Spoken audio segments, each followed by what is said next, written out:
here is how I can delete emails on iCloud. I'm going to show it to you in two different methods. Like one is complete email removal and then the separate or individual emails. So if you're new on Foxtecc, subscribe and we can get started. So the first step is to go to the settings and make sure you are on the main page where you're going to click on your profile at the top, proceed to iCloud and choose the mail in here.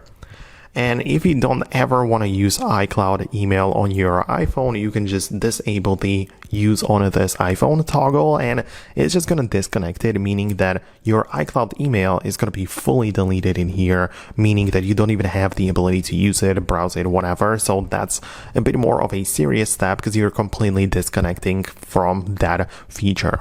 So that might be something you do or you want to do, but if you want to just delete individual emails, you can move over to the Mail app.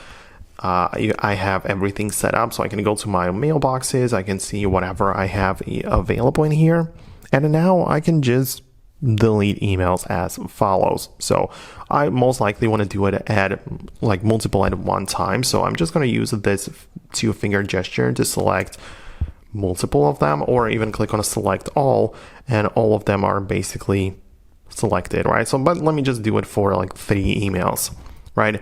Most importantly, you have the archive folder, move folder, right, or flag it.